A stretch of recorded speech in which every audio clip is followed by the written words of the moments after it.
ሊቃናተ ነድ ዘሰማያዊት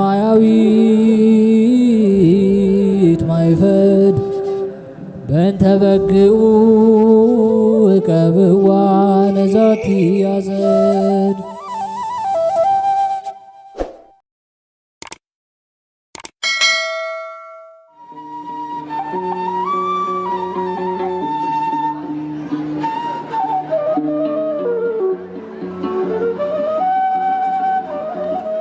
በስመ አብ ወወልድ ወመንፈስ ቅዱስ አሐዱ አምላክ አሜን። ሰላም እንደምን ቆያችሁን? ውድ የሊቃናት ሚዲያ ቤተሰቦቻችን፣ አሜን። የእግዚአብሔር ስሙ ከዘላለም እስከ ዘላለም የከበረ የተመሰገነ ይሁን።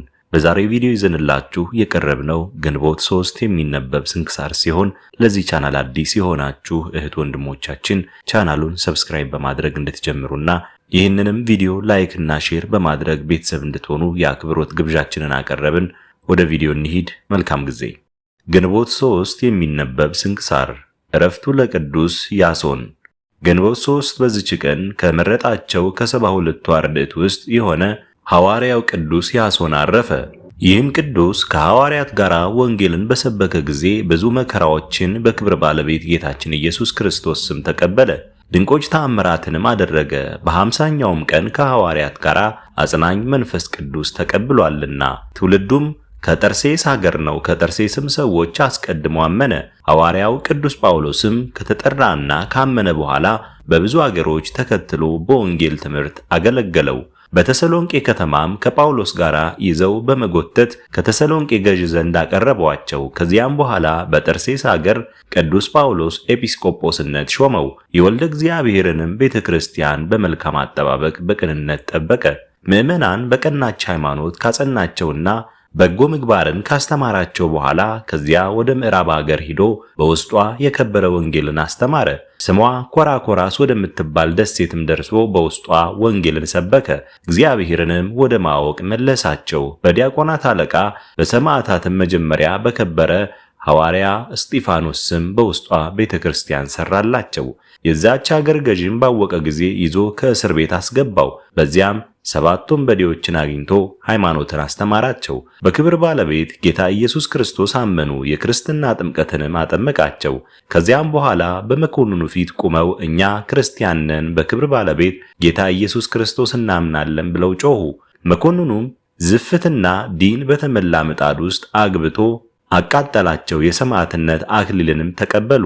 ከዚያም በኋላ ቅዱስ ያሶንን ከእስር ቤት አውጥቶ ብዙ አሰቃየው። ነገር ግን ምንም ጉዳት አልደረሰበትም። የንጉሥም ልጅ ከቤቷ መስኮት ሆና አይታ በክብር ባለቤት በጌታችን ኢየሱስ ክርስቶስ አመነች። ልብሶቿንና ጌጦቿን አውጥታ ለድሆችና ለምስኪኖች ሰጠችና ከዚያም በሐዋርያው በያሶን አምላክ በክብር ባለቤት በጌታችን ኢየሱስ ክርስቶስ ታመነች። አባቷም ሰምቶ እንዲያስሯት አዘዘ። እንዳዘዛቸውም አደረጉ። በጢስም አፍነው አሰቃዩአት። ደግሞም አራቆቷትና አባቷ በፍላጻ ነደፋት። ልብሷንም በእግዚአብሔር እጅ ሰጠች። ከዚያም በኋላ ቅዱስ ያሶንን ወደ ደሴት ሰደደው። በደሴትም ውስጥ ያሰቃየው ዘንድ መኮንኑ ከሰራዊቱ ጋር አብሮ በመርከብ ተሳፈረ። እግዚአብሔርም ከሰራዊቱ ጋር በባህር አሰጠመው። ከዚያም በኋላ ቅዱስ ያሶን ወንጌልን እያስተማረ ብዙ ዘመናት ኖረ። ሁለተኛም ሌላ መኮንን ተሾመ። ቅዱስ ያሶንንም ይዞ በምጣድ ውስጥ ድኝና ዝፍት ሰም መልቶ ነበልባሉ ወደ ላይ እስኪወጣ ድረስ ከበታቹ አነደደ።